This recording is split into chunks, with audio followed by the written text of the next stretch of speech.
el Padre del Señor. En Cristo Él nos derramó su eterna bendición.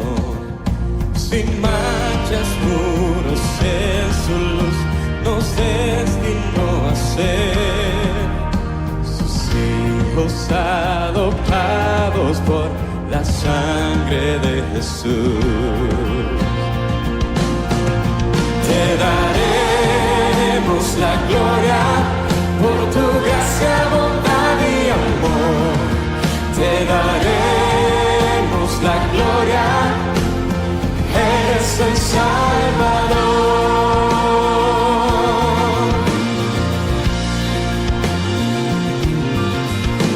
Venid, glorificad a Dios, que en Cristo gracia da. Lavadas nuestras culpas son, tenemos redención. En ellos la luz reveló su eterna voluntad. Que sea Cristo el Señor, su plan se cumplirá. Te daremos la gloria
Muy bien, buenas noches, hermanos. Vamos a tener una oración y luego vamos a cantar un coro al Señor antes de escuchar a Nelson esta noche. Oramos. Gracias, Señor, porque esta oportunidad de estar juntos. Gracias porque sabemos que estás en medio nuestro, Señor, también dentro de nosotros a través del Espíritu Santo. Y te pedimos, Señor, que podamos estar concentrados en esta noche, tanto para alabarte como para atender tu consejo, Señor, tus palabras, para poner en práctica en cada una de nuestras vidas. Y también vamos a estar orando, intercediendo, agradeciendo por la iglesia, por los motivos, por cada una de las necesidades. Así que, Señor, te dejamos toda la reunión en tus manos y te alabamos por todo. En el nombre del Señor Jesús. Amén. Podemos ponernos de pie y cantar una hermosa canción que, como dice el Salmo 19, los cielos cuentan la gloria de Dios y un día le comunica a otro día, sin palabras, sabiduría. Así que cantamos el Dios que adoramos.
Bueno, tenemos en esta noche la visita de Nelson, así que el Señor te use, Nelson. Te escuchamos en esta noche.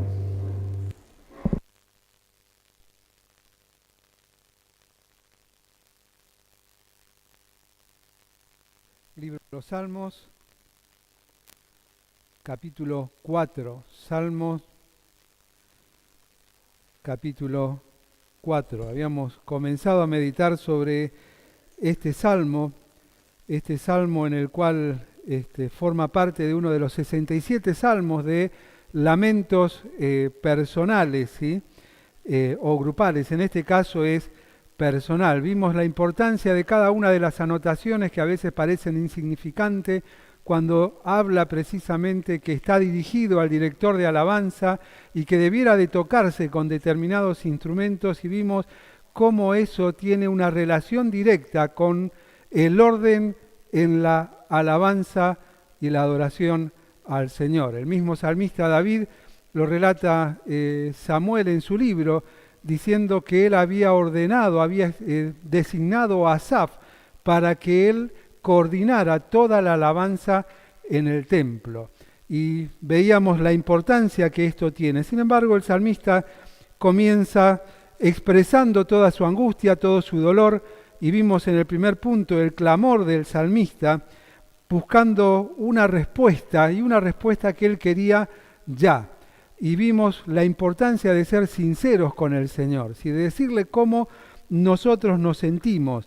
Y en esa expresión sincera viene el segundo aspecto de este clamor, que habla de un reconocimiento. David, al expresar todo su enojo, como él se sentía por la situación que estaba viviendo, la mente lo llevó a recordar cómo Dios le había guardado y le había librado en distintos momentos de su vida, y de esa manera él reconoce que Dios siempre había estado cerca de él, no por pedido suyo, sino porque en su naturaleza divina Dios es justo y siempre está atendiendo nuestras necesidades personales. Lo decía el apóstol, ¿y qué hemos de pedir cómo conviene?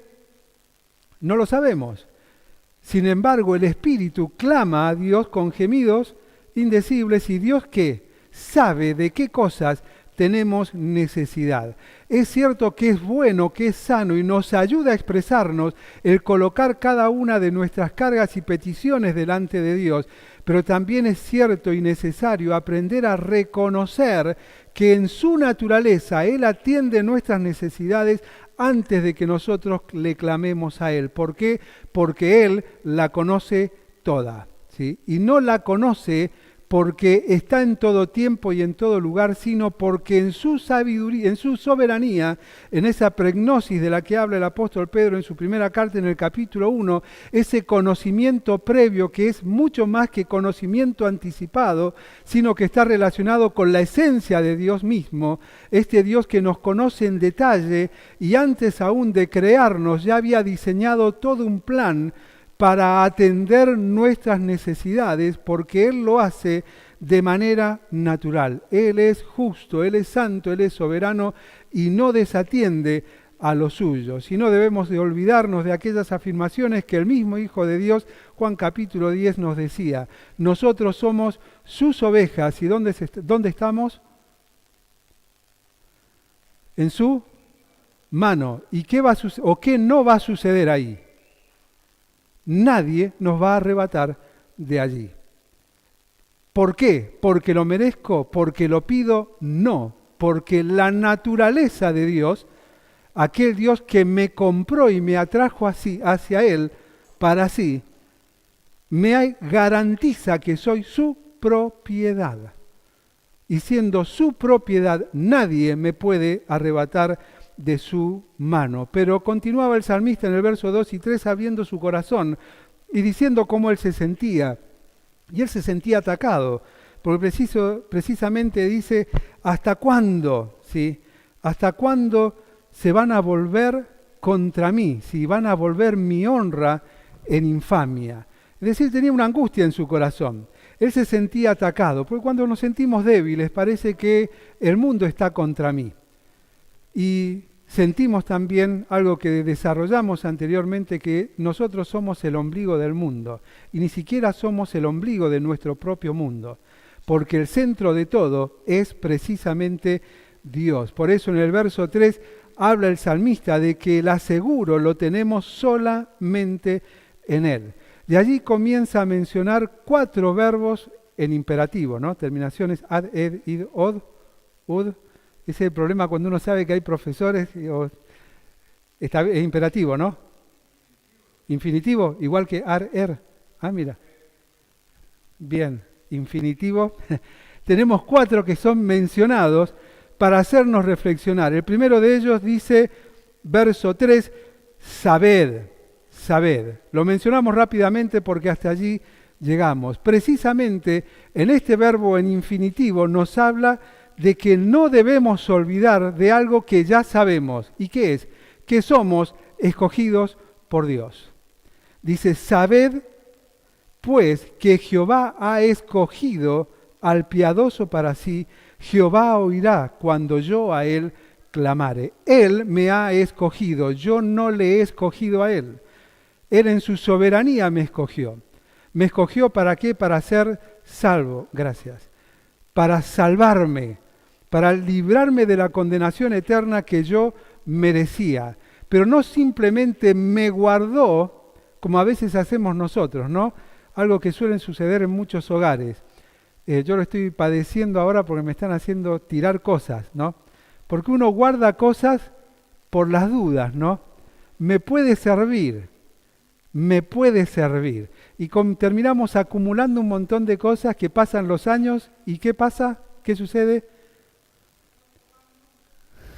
Responden las mujeres, ¿no? Se ve que en varios lugares hay algunos como yo, ¿no? Nunca te sirvió para nada, pero la respuesta del varón, ¿cuál es?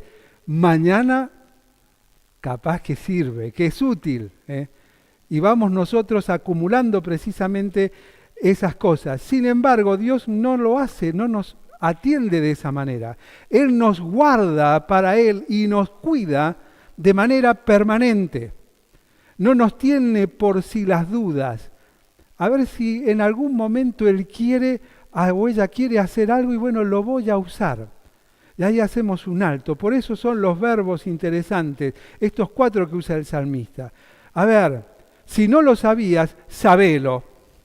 Has sido escogido por Dios para salvación. El propósito de Dios en su plan soberano en la eternidad fue que ni vos ni yo nos perdiéramos, sino que recuperásemos el propósito para el cual fuimos creados. Isaías capítulo 43, a todos los llamados de mi nombre, para gloria mía los he creado, los formé y los hice. Directamente podemos irnos al libro de Génesis capítulo 2. Cuando Dios creó al hombre, ¿qué dijo? Vio y vio que era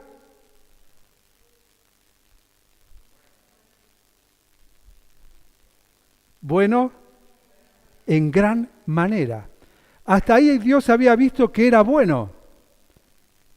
Pero cuando crea al hombre, dice, bueno en gran manera. Está haciendo referencia al propósito para el cual fue creado. Propósito que perdió cuando peca. Pero propósito que nosotros retomamos no de la misma manera que en la época adámica, sino de una manera superlativa, superior inclusive, desde el momento en que le recibimos a Cristo como nuestro único y suficiente Salvador personal. Tenemos un propósito. Tenemos un propósito. Y Dios ha diseñado en su soberanía el camino para que vos y yo alcancemos el propósito. Efesios capítulo 2. Él ha diseñado un camino de buenas obras. ¿Para qué? Para que las hagamos, para que andemos por Él, para que cumplamos el propósito. Y eso es algo que nosotros no solamente lo sabemos, sino que lo olvidamos, lo desestimamos. Y todo sigue centrándose en mí. Y Dios es un satélite alrededor de mí, al cual acudo para que solucione las cosas que le afectan ¿a quién? A mí. Las cosas que yo quiero. Pero el propósito soberano de Dios es que yo le dé la gloria y la honra a Él. El segundo verbo, y aquí arrancamos a partir de hoy, lo encontramos en el verso 4. Y dice, temblad y no pequéis. Temblad y no pequéis. No habla de que somos escogidos por Dios para ser salvos, sino aquí nos está hablando de qué. Temblad y no pequéis. ¿De qué nos habla?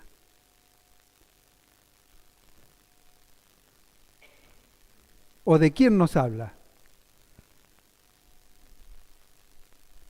Ayúdenme, si no, no avanzamos. De santidad, de temor de Dios, bien, por ahí va. Obediencia. En realidad está hablando de Dios. ¿Sí? Dice temblad y no pequéis. Yo recuerdo tenía una profesora en la secundaria que le decían Gestapo. Y yo escuchaba que le decían Gestapo, pero bueno, uno dice es el ideario popular. Aquellos que han estudiado historia saben que la Gestapo, ¿qué era? La policía nazi, ¿sí? La policía nazi. Realmente le hacía honor al nombre, al apodo. No se nos fuera a escapar Gestapo porque nos echaban del colegio, pero le hacía honor, le hacía realmente honor. Y teníamos geografía con ella y el aula cambiaba. Era todo ordenadito, todo limpio, todo silencio. Tocaban la puerta todos de pie. Era un coro. Había miedo. ¿Por qué? Por lo que ella era. Ahora, si llevamos esto a la experiencia de mi relación con Dios, dice, temblad y no pequéis. ¿Está hablando de nosotros? No, está hablando de la esencia de Dios. Él es santo. ¿Qué puede estremecerme más que el conocer y el comprender la santidad de Dios? Él es santo. Nosotros hablamos mucho de que ingresamos ante la presencia de Dios. ¿Eso es cierto o no? ¿Tenemos el privilegio de entrar a la presencia de Dios? Sí. ¿Cómo entramos a la presencia de Dios?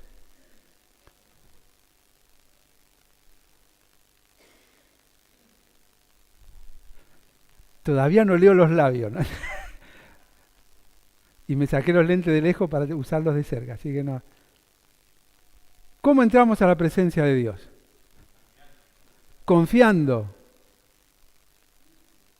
En oración. Son detalles que pasan desapercibidos porque es algo que se nos torna tan común. Tan común.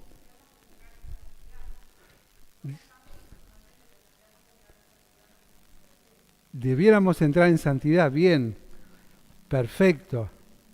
Pero hay un detalle que seguimos obviando. Cuando estamos en comunión, exactamente. El paisaje es tan conocido que lo tenemos en poco. Es tan conocido que lo tenemos en poco.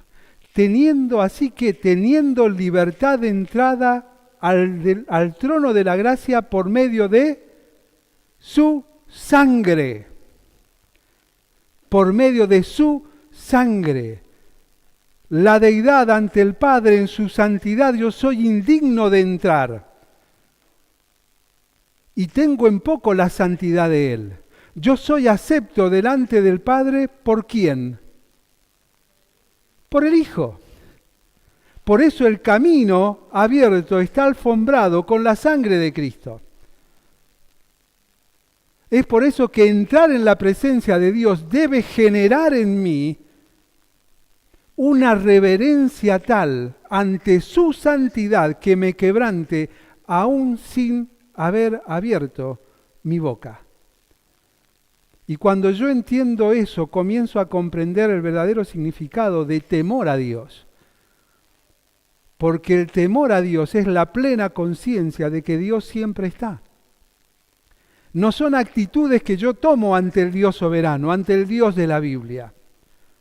No son expresiones, no es cumplir determinadas normas, sino es vivir constante y cotidianamente siendo consciente de lo que decía el salmista David, ¿a dónde voy a escapar de ti? No hay lugar geográfico para escapar, pero aún hay algo mucho peor, ¿no está el pensamiento en mi boca? en mi boca, pero la palabra en mi boca y he aquí que tú ya la sabes toda, es decir, conoce mi pensamiento. Por eso cuando dice el principio de la sabiduría, y la sabiduría es el conocimiento en acción, ¿cuál es? El temor de Jehová. La plena conciencia de que Dios siempre está, la esencia de Dios, Él es el centro de todas las cosas. Estoy ingresando, estoy viviendo, me estoy moviendo cotidianamente ante la presencia del Santo Dios. ¿Cuánto tengo en cuenta lo que Dios es? Nos juntamos muchas veces a adorar a Dios sin conocerle o sin querer conocerle. Porque la adoración a Dios no es el flujo de palabras, de melodías, de circunstancias, de acciones, donde todos juntos en comunidad agradecemos a Dios por lo que hizo. Si bien la adoración es comunitaria cuando hacemos o celebramos la cena del Señor, ante la presencia de Dios es personal. Y adorar es reconocer lo que Dios es. Y no puedo reconocer lo que no conozco.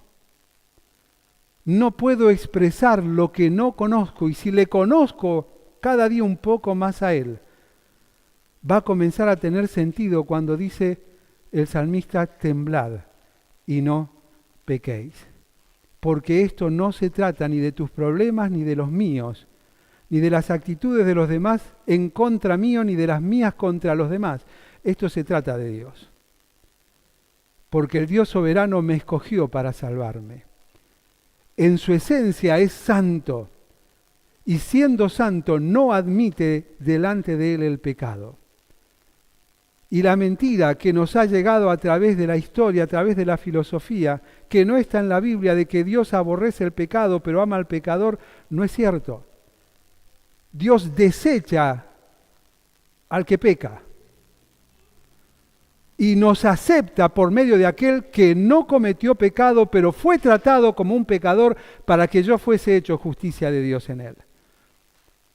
Pero nada inmundo, nada impuro puede ni podrá estar en la presencia del Padre. Nada, ni nadie.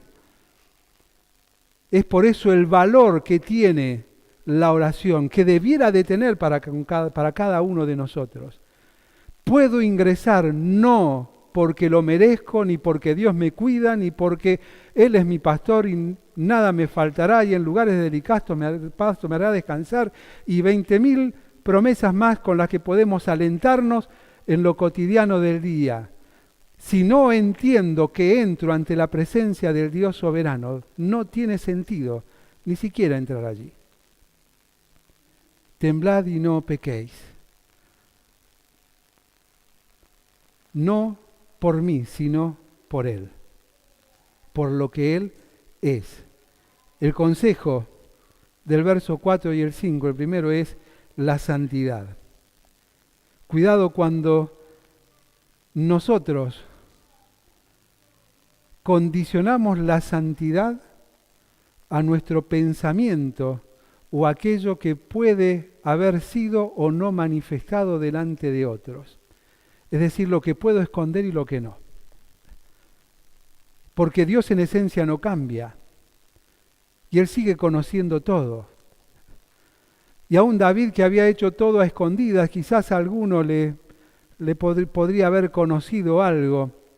Él seguía con Dios como si nada, hasta que de repente Dios lleva a un profeta llamado Natán para que exalte su ego.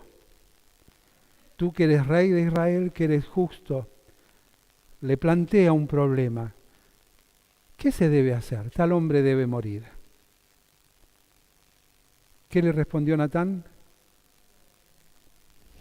Ese hombre eres tú. ¿Qué problema? ¿Qué problema? A mí me suele pasar, ¿no? Me es más fácil criticarlo a Roberto que mirarme a mí mismo, ¿no? Mirá, Roberto acumula cosas, ¿eh? Cosas que uno descubre observando cuando dice algo, ¿no? Menos mal que antes conté que yo soy exactamente igual, ¿eh? Y te va a tocar lo que a mí me tocó este fin de semana, yo sé que te va a tocar en algún momento y lo vas a padecer como lo padecí yo, pero es más fácil mirar al otro y medirlo bajo la vara, la estructura, inclusive de Dios. ¿Y por qué me encanta eso? Y porque si logro que todos miren a Roberto, nadie me mira a mí. Y entonces hasta para mí mismo, lo mío es secundario, no existe. Pero Dios, el Santo Dios, lo conoce. Ese hombre eres tú. El mismo apóstol Pablo escribía y decía, ¿tienes tu fe? Bien, tenela, recuerdan el texto a los romanos, para contigo mismo. A ver, esto es raro, ¿cómo? ¿Tenés fe? Sí, a ver, vos tenés fe de que Dios cumple lo que dice en su palabra, que su palabra no viene a él vacía, Isaías capítulo 55, 11, si la memoria no me falla. Sí, bien. Esa fe, esa confianza, tenela para con vos mismo. No sea que te condenes en lo que apruebas. Es decir, en el ejemplo que decíamos recién, no sea que vos que estás criticando a Roberto porque acumula cosas en su casa, vos hacés lo mismo y tenés la actitud del pavo real, ¿no? El síndrome del pavo real, le llamo yo. ¿Qué hace el pavo real? Cuando ve el peligro, despliega su cola, ¿no? Su plumaje. Las formas y demás dicen los que saben que es para hipnotizar, para hacer perder en el asombro inclusive al enemigo. Pero no hay cosa más fea, también dice, que mirarlo al pavo real desde atrás, porque queda toda su miseria expuesta. Y cuando yo hago eso con otro, ¿qué estoy ocultando? ¿Qué estoy ocultando? Y cuidado que capaz que tengo razón, pobre, hoy lo agarramos a Roberto. Jorge se salvó, que siempre es el... Capaz que tengo razón, bien, sí.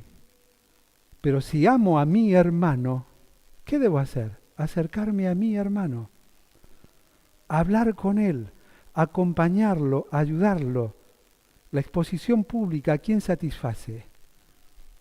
A la persona que tiene menos posibilidades de que los ojos de todos sean puestos sobre él. Pero el amor en práctica me lleva a acercarme, a acompañarle, a hacerle ver, porque David no lo pudo ver. Si no aparece un profeta que no era conocido, ¿no? No estaba dentro de los profetas más reconocidos que caminaban toda la zona. Aparece solamente ahí en alguna ocasión más. Se acerca, le habla a solas. Y ahí David entiende. Él sabía que había sido escogido por Dios, pero tembló ante la presencia del Santo Dios, reconociendo su pecado. Y toma su pluma y dice, contra ti, solo contra ti he pecado. Y afectó a muchos, pero la esencia de la santidad de Dios es lo importante, es lo que hay que cuidar. El mismo Señor Jesucristo en Juan capítulo 17 dijo que al vernos a nosotros, el mundo, ¿qué iba a ver? La gloria de Dios. Íbamos a reflejar su gloria. Y no podemos hacerlo si no procuramos vivir lo que sabemos que somos. Temblar ante la presencia de aquel que nos escogió y cuya esencia es la santidad, entre otros atributos, y que nos da las herramientas para no caer. Sigue diciendo el verso 4, meditad en vuestro corazón, estando en vuestra cama, y callad. Meditad en vuestro corazón, estando en vuestra cama, y callad. Y aquí no nos habla solamente de que somos escogidos por Dios para ser salvos. La esencia de Dios en su santidad es la que acciona de mí ante Él ese temor reverente, sino que nos invita a examinarnos ante Él, comparándonos con Él, entendiendo que solo ese proceso va a ayudar a mi santidad, esa santidad progresiva, esa santidad creciente, esa santidad de Filipenses 1:6, de esa obra que comenzó, que será completada, pero en el proceso Dios no transforma a quien no está puesto en sus manos, con un corazón dispuesto para que Dios le transforme. Dios no me obliga. Dios me zamarrea, sí. Me llama la atención, sí, pero hasta que no abro mi corazón con sinceridad delante de Él, Dios no continúa la obra de transformación que comenzó en cada uno de nosotros. Mediten, meditad, meditad. Decía el salmista en el Salmo 119, verso 11, muy conocido. Hablaba sobre meditar. ¿Recuerdan? No dice la palabra meditar el versículo. En mi corazón he guardado tus dichos para no pecar contra ti. Vamos al 119 porque lo que sigue es interesante también.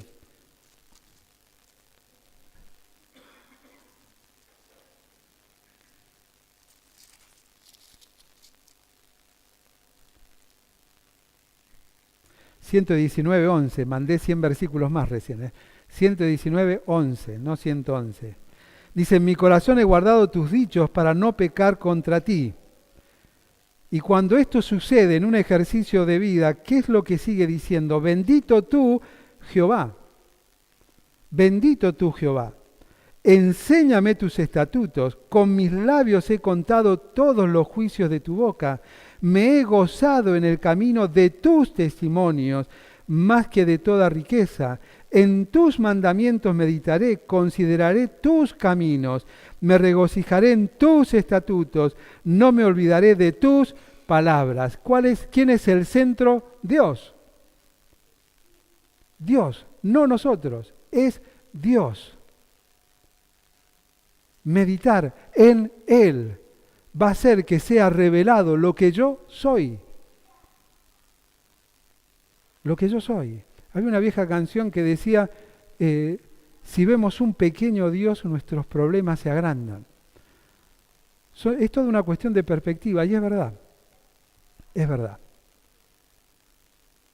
Si vemos un pequeño Dios, nuestros problemas se agrandan.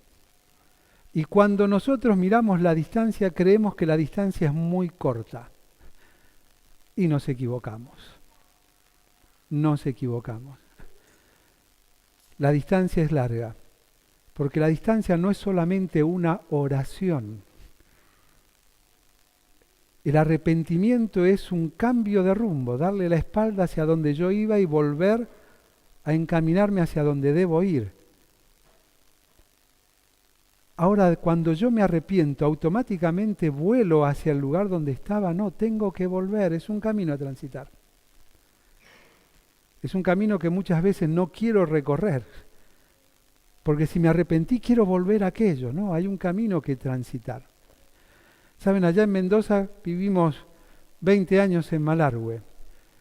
Cada mañana salía de casa y tenía, sería al sur y al oeste, ¿sí?, la cadena montañosa de los Andes. Vivíamos en precordillera. Y parecía cerca, ¿no? Parecía cerca. Y uno dice, bueno, sería lindo alguna vez ir y decir, che, yo escalé parte de los Andes. Y está cerca, vamos caminando. Vamos caminando. A 35 kilómetros hay un lugar llamado Castillos de Pincheira, que es una formación rocosa con forma de castillos, donde un maleante chileno llamado Pincheira, se escondía luego de robar hacienda y demás, y desde allí podía ver todo y veía cuando lo venían a buscar y toda la historia. 35 kilómetros. Y todavía seguía viendo la altura de la montaña. Fuimos por ese camino hasta el final, pescando. Me encanta la pesca de montaña. Terminó el camino. Estábamos muy alto con un hermano, don Pedro Parra. Pero los Andes estaban más allá. Había que seguir. Había que seguir. Es por eso que el apóstol nos dice, cuidado. El que piense que está muy cerca de la cima, tenga cuidado porque puede caer. Porque no hay ser humano que pueda llegar a la cima. A la cima plena llegaremos el día en que Él nos lleve a su gloria. Cuidado. El que piense estar firme. El que piense que de todo se vuelve simplemente con una oración. No, ahí vuelve a iniciarse un nuevo proceso, donde Dios toma lo roto para hacer algo nuevo. Y si no hay nada roto, es porque no hubo arrepentimiento. Porque el arrepentimiento quiebra el corazón. El arrepentimiento me lleva a temblar ante la santidad de Dios. Y ese temblor es mucho más fuerte y profundo que el que manifestó la tierra cuando el Hijo de Dios entregó su Espíritu. Si ese temblor partió montañas y piedras, el arrepentimiento parte vidas y corazones que retoman el camino del propósito de Dios para cada una de sus vidas. Y de esa manera vamos a alcanzar la sabiduría. Meditad en vuestros corazones cuando vayan a la cama, cuando vayas a acostarse, y callar. Callar. No es opinable. Los principios de Dios no son debatibles si son aplicables solamente para Roberto o alguien más. Debo callar, porque si son aplicables, ¿para quién son aplicables? Para mí. Para mí. Es en primera persona. En primera persona. Pero el cuarto verbo que utiliza es el verso 5, donde dice, ofreced sacrificios de justicia y confiad en Jehová. No solamente el ser escogido, el disfrutar ser escogido por Dios para salvación, el disfrutar y conocer la esencia de Dios que es santo, el examinarme ante Dios para crecer en santidad, para ser transformado por Él, sino también para precisamente entregarle a Dios lo que es de Él. Eso habla de sacrificio. ¿Y sacrificio qué es? ¿Qué es sacrificio? Renunciar, bien. ¿Qué es sacrificio? Entrega. Sacrificio es amar. 1 Corintios 13. El amor, todo lo puede. El amor, todo lo puede. Todo lo puede. Aún lo que no puedo entender. No puedo entender cómo Él en su soberanía y santidad se dignó mirarme y escogerme para ser salvo. No puedo entender que a pesar de que siendo santo en esencia, Él se dignó a acercarse a mí, no solamente para salvarme, sino para comenzar un proceso de santidad, para que pueda no solamente conocerle más a Él, sino disfrutar cada día más de Él. No puedo entenderlo. No hay forma que lo entienda. De la misma manera que no puedo entender su amor. Y el mismo apóstol Pablo nos invita, bien, hay algo que nosotros creemos que podemos hacer y es entender muchas cosas. Bueno, le escribe a los hermanos en Éfeso y le dice para que sean capaces de comprender cuál sea la altura, la anchura y la profundidad de tal amor que excede a todo conocimiento. A todo conocimiento. El mismo apóstol Pablo le escribía a los Gálatas y les decía que por amor que hizo Cristo, se entregó por mí. Amor es entrega, amor es sacrificio. El amor todo lo puede, todo lo sufre, todo lo soporta. El amor es una construcción para nosotros, para Dios no, porque Él es amor. Forma parte de sus atributos incomunicables o comunicables en cierta medida. Debate teológico, pero es para otro tema. Dios es amor. Y en esto conocemos el sacrificio en que Él se sacrificó por nosotros, decía Juan en su primera carta. En esto conocemos el amor en que Él nos amó primero. Amor es sacrificio, amor es entrega. Ofrecer sacrificios de justicia y confiar en Jehová. Dios nos dice a través del profeta Oseas en el capítulo 6, si mal no recuerdo, ¿qué es lo que pide Dios de nosotros? ¿Pide sacrificios? No. Miqueas, ¿qué pide? Temor, obediencia, que andemos en sus caminos. Eso es lo que Él pide y espera de cada uno de nosotros. Entrega a Él. Sacrificio. En Oseas dice, misericordia quiero y no sacrificio. Y temor de Jehová más que holocaustos. Es eso lo que Dios espera de nosotros. Entrega. No importa lo que hagamos en apariencia para que otros vean, lo que Dios pide es entrega. Es entrega. Y la entrega es total, Romanos capítulo 12. La entrega es consciente, la entrega es cotidiana. La entrega consciente y cotidiana corrobora mi amor a Él. No ante los demás, ante Él. Ante Él. ¿Cuántas cosas me cuesta entregarle a Él? ¿Cuántas cosas? Sería bueno hacer una lista, ¿no?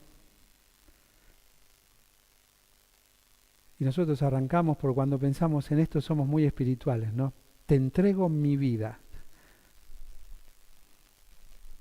Suena lindo, ¿no? Es interesante. ¿Cuánta vida le entregas a Él? ¿Cuánta vida? Te consagro mi vida. ¿Cuánto le entregas a Él? ¿Cómo vas a entregar algo que no sabes que vas a tener? Y a veces ni siquiera en el momento de emoción le entregamos lo que sí tenemos, que es ese día, que es ese momento. Es por eso que es consciente, es cotidiano, cada día. Y solamente así se corrobora ante Dios mi actitud de adoración hacia Él. Verso 6 dice, muchos son los que dicen, ¿quién nos mostrará el bien? Alza sobre nosotros, oh Jehová, la luz de tu rostro. Tú diste alegría a mi corazón mayor que la de ellos cuando abundaba su grano y su mosto. Y aquí nos habla precisamente de una comparación. Y una comparación interesante, ¿no? Comparación de cosas que nos duele. Verso 6. Muchos son los que dicen. Muchos son los que dicen. Las palabras muchas veces hieren mucho más que otras cosas, ¿o no? Lo dice claro Santiago en el capítulo 4, si mal no recuerdo. Mi lengua es muy dañina.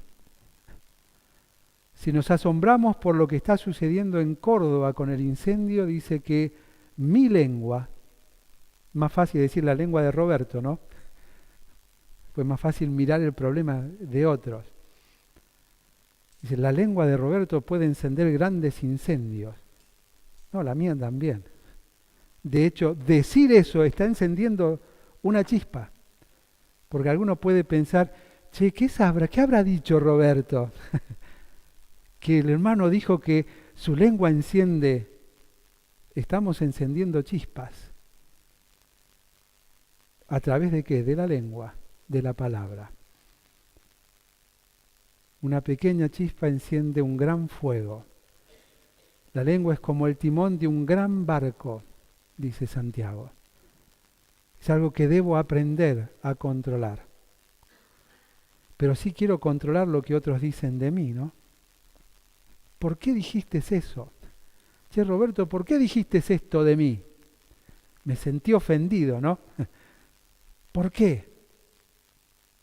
Queremos dominar la lengua de otros cuando ni siquiera soy capaz, ni estoy dispuesto de dominar la propia. Muchos son los que dicen, ¿quién nos mostrará el bien? Alza sobre nosotros, oh Jehová, la luz de tu rostro. Muchas veces las desilusiones personales son grandes sembradoras de angustia. ¿Saben algo que me impactó y pasó acá con muchos de los que están acá estuvieron en ese retiro? Nos invitan a un retiro de matrimonio, pero no teníamos que hablar. Eso me encantó. No teníamos que pagar, allá vamos, dijimos. Bueno, es la verdad, ¿no? Nos ofrendaron, vinimos acá. Y un hermano, que no lo voy a mencionar, y aquellos que lo escucharon espero que se acuerden, tuvo una expresión que a primera instancia a mí me causó rechazo.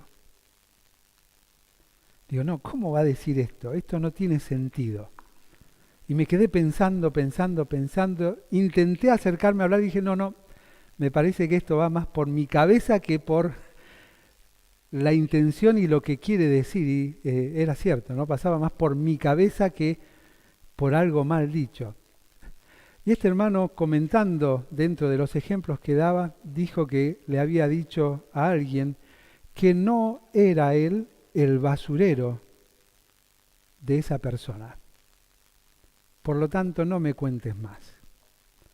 Yo no soy tu basurero.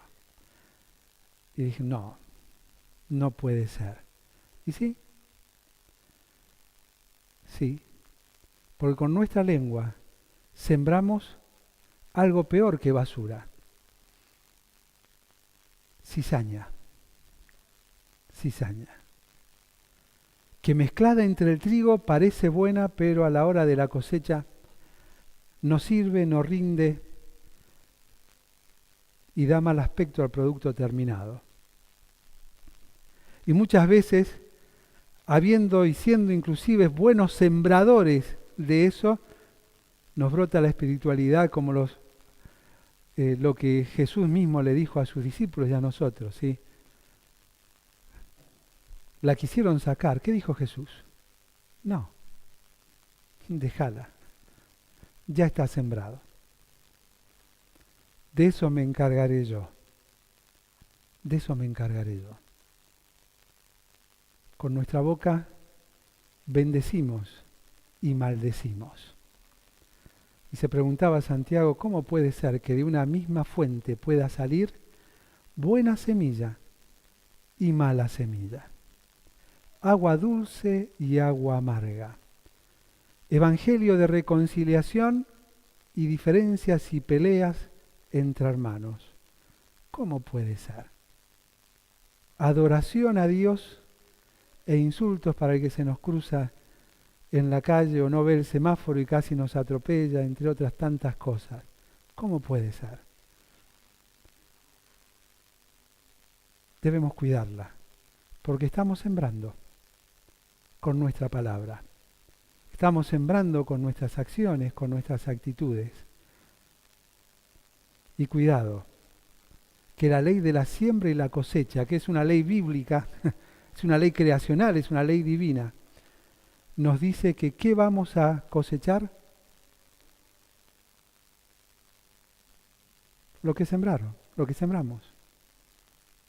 Todo lo que el hombre sembrare, eso a la larga también va a cosechar, va a cegar. Cuidemos nuestra boca. Cuidemos no solamente nuestra boca, sino nuestros oídos. Decía Pablo a los Corintios en la primera carta, al final, tengamos cuidado con las conversaciones, porque las malas conversaciones corrompen las buenas costumbres. Las malas conversaciones corrompen las buenas costumbres. Pero no solamente los dichos en comparación, sino la demostración. Tú diste alegría a mi corazón mayor que la de ellos. Tú diste alegría a mi corazón mayor que la de ellos, pero ¿cuándo? Dice, cuando abundaba su grano y su mosto. Cuando había prosperidad económica y apariencia de alegría. Sin embargo, tú me diste a mí algo que era mejor que lo que le diste a ellos. Él está hablando precisamente de la bendición. Decía el sabio Salomón que la bendición de Jehová es la que enriquece. ¿Y qué pasa? Da alegría. ¿Por qué? Porque no añade tristeza con ella. No está hablando de bendición económica, no está hablando de bendición de salud, está hablando del Dios de propósitos, aquel Dios que cuando yo me entrego de manera cotidiana y consciente, manifestando mi compromiso hacia Él, sigue diciendo en Romanos capítulo 12, voy a llegar a comprender por medio de la transformación de mi entendimiento cuál sea la buena voluntad de Dios, agradable y perfecta. Y esa buena voluntad de Dios agradable y perfecta es el contexto, es el momento que estoy viviendo. Aun cuando según mi análisis sea un momento de carencia, sea un momento de necesidad, sea un momento de dolor. Pero es algo que Dios en su soberanía determinó. Si es que no es consecuencia de malas decisiones mías, obviamente. Pero Dios las determinó. Y es bueno, es agradable y es perfecto. Es eso lo que voy a comprender. No existe lo mágico de una revelación de su voluntad a futuro, sino de una comprensión de lo vivencial y de lo vivido. Por eso dice bien claro que lo vamos a llegar a comprender si Dios transforma mi manera de pensar, mi manera de ver las cosas. ¿Y cómo lo va a hacer? Con una entrega cotidiana, consciente, con un compromiso genuino hacia Dios. Y voy a empezar a ver en esta comparación que mi deleite es mayor que el de ellos. Es interesante cómo relata el sabio Salomón en el libro de Eclesiastés este disfrute. Porque cerrando un capítulo está diciendo, he visto al hombre a quien Dios le dio riquezas y bienes, y el comer y disfrutar de sus trabajos. Esto es bendición de Dios. Esto es alegría y es gozo. Pero arranca el capítulo siguiente diciendo, pero también vi al hombre a quien Dios le dio bienes y riquezas, pero no la capacidad de disfrutar de ellas. Esto solo es vanidad y aflicción de espíritu. Vanidad y aflicción de espíritu. La misma palabra nos recuerda que debemos estar contentos con lo que tendremos la semana que viene, ¿no? Porque ya arrancan las fechas de cobro, ¿no? Estamos día 2, algunos ya cobraron, deben estar muy contentos. Dice, debemos estar contentos con lo que tendremos dentro de poco, ¿no? Dice, contentos con lo que tenemos ahora. Si ahora hay carencia y necesidad, bien, debo estar contento. Porque Dios lo permitió. Y aun cuando haya sido quizás por negligencia propia, porque no me alcanza más que para pagar el mínimo de la tarjeta, ese no es problema de Dios, ¿eh? No es por eso. Ese es un problema de administración personal. Dios no tiene nada que ver en eso. me tengo que hacer cargo. Me tengo que hacer cargo. Pero cuando entiendo inclusive mi propio error, puedo gozarme en que esta voluntad es buena, agradable y perfecta. ¿Por qué? Porque me permitió ver en qué estoy equivocado y cómo puedo reencaminar mi vida. Cómo puedo acercarme a disfrutar aquello que Dios tiene para mí en su soberana voluntad. Y termina el verso 8, lo mencionamos rápidamente, algo que todos lo sabemos de memoria y muchos quizás ya lo quieren hacer, ¿no? Espero que ninguno lo haya comenzado a hacer con los ojos abiertos, porque esa parte no la podemos detectar, que es dormir, que es descansar. Cierra el salmista diciendo, todos juntos, a Biblia cerrada, creo que la mayoría lo sabe, en paz y así.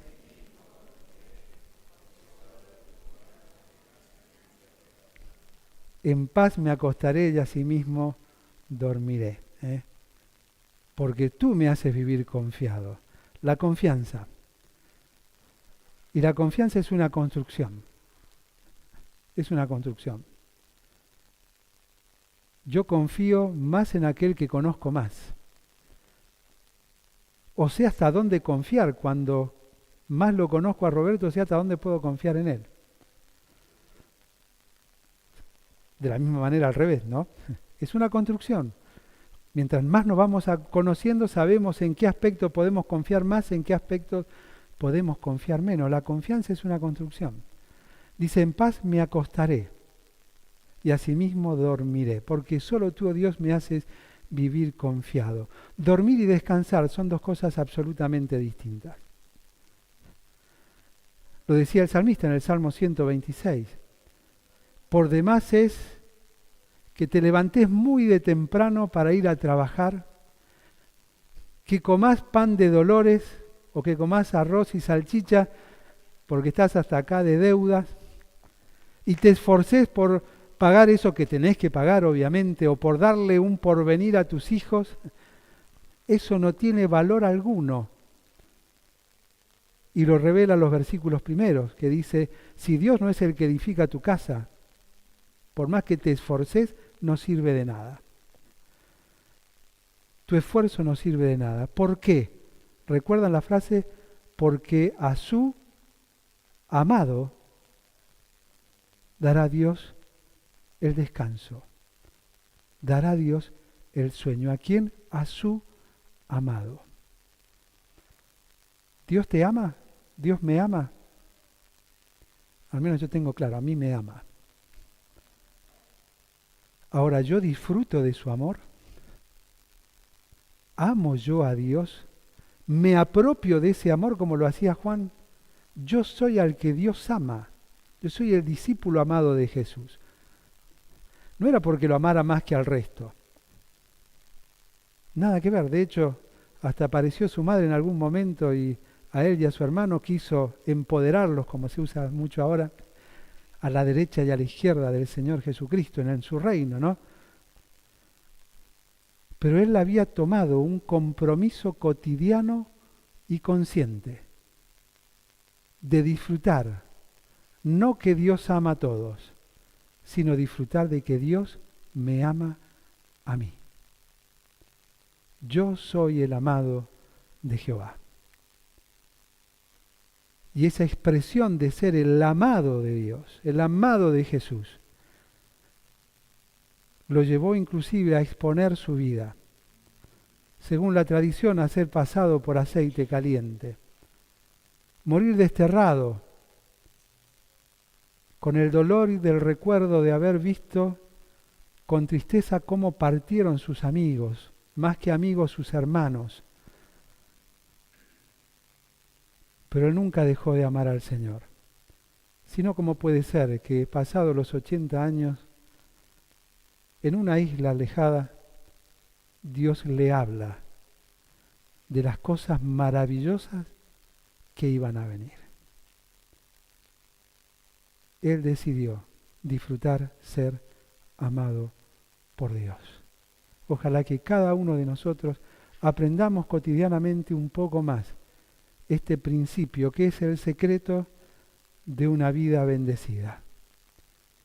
Disfrutar del amor de Dios para conmigo, entendiendo que he sido escogido por Él, por aquel que en esencia es santo y me invita a través de su palabra a examinarme constantemente para crecer en santidad y poder hacer mi entrega cotidiana y consciente, no como una obligación, sino como lo que es, un acto de amor, como el que hizo por cada uno de nosotros. Que el Señor bendiga su palabra.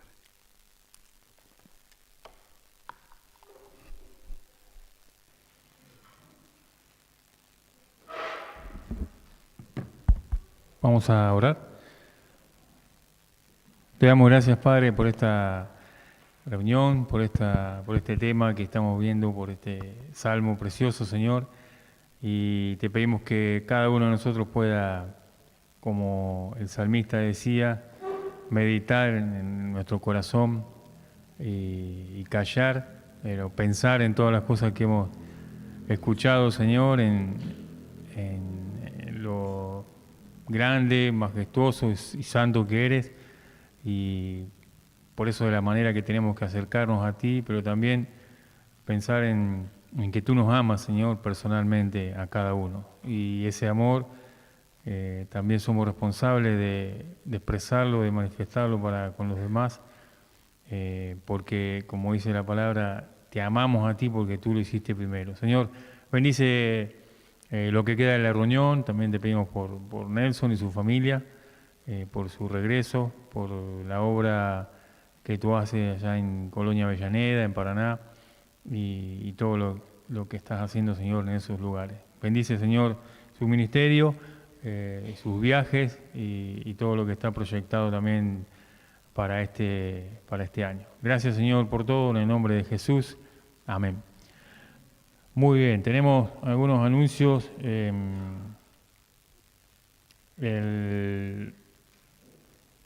Este lunes tenemos reunión de varones. También las mujeres están preparando el encuentro Desafiadas. Habían puesto algunos motivos de oración en la iglesia, en el grupo, perdón, y bueno, sabemos que la mamá de Marcela está mejor. Seguimos, por supuesto, agradeciendo por todo lo que se están recuperando, porque Chochi está un poquito mejor y bueno, todo lo que están, Mirta también está un poquito mejor, si bien todos están con sus problemas, ¿no? Pero mejorando de a poco. Así que agradecemos porque el Señor es bueno y muestra su misericordia, su amor. Y bueno, también obviamente vamos a pedir, pensamos en nuestras necesidades, pero primeramente siempre agradecemos por todo lo que Él hace. Así que vi que está con el micrófono ahí. Si alguno tiene algún motivo, por favor que hable bien claro, bien fuerte, pues yo no lo voy a repetir, así todo el mundo escucha y podemos orar. Ahí te.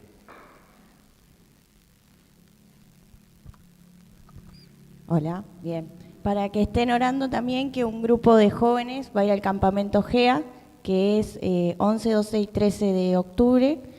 Y también después voy a extender la invitación por WhatsApp, que va a haber una expo que pueden venir gente de afuera, donde va a haber, bueno, stand de agencias misioneras, stand sobre etnias no alcanzadas que trabajan específicamente con uno, stand sobre traducción bíblica, bueno, todo respecto a las misiones.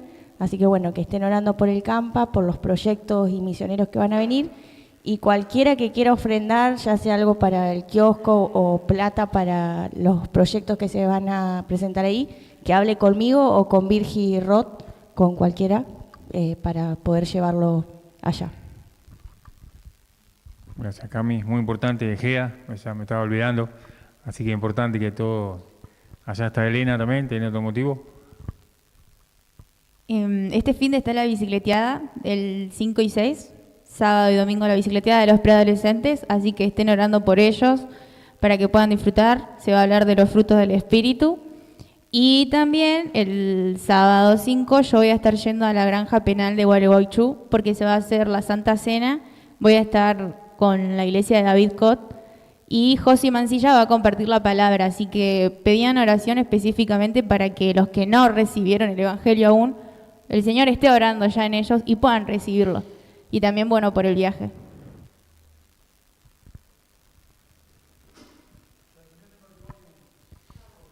Me estaba olvidando de la reunión de matrimonio que este sábado. Agradecemos al Señor porque tenemos este lugar, lo vamos a hacer acá.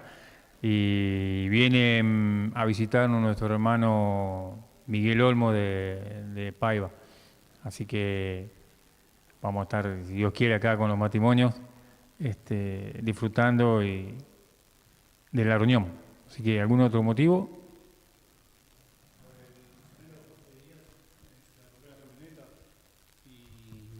Le sale 2 millones arreglarla. Así que bueno, oremos por esto, ¿sí? Para que el Señor pueda proveer lo necesario para que Él pueda tener ese vehículo, ¿sí? Y otra cosita, estén orando por mi suegro, está internado desde el domingo. Tuvo un principio de deshidratación, tiene una infección pulmonar y bueno, no puede ir tampoco de cuerpo y todo esto, o sea, está complicado. Aquel que no lo ve hace tiempo ya no se imagina cómo está, ¿no? Si hace medio año que no lo ves, un año que no lo ves, no te das cuenta, o sea, no sabes cómo está. Él no está, sinceramente no está. Así que, bueno, está muy complicado, no sé qué va a pasar, no sé si hay una operación porque no le pueden sacar lo que tiene. Así que bueno, estoy orando por eso, más de todo también por mi suegra, que está mal. Es complicado, así que bueno, oren por eso.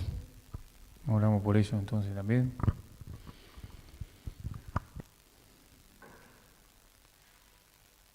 Nos separamos entonces, si no hay más motivos, y oramos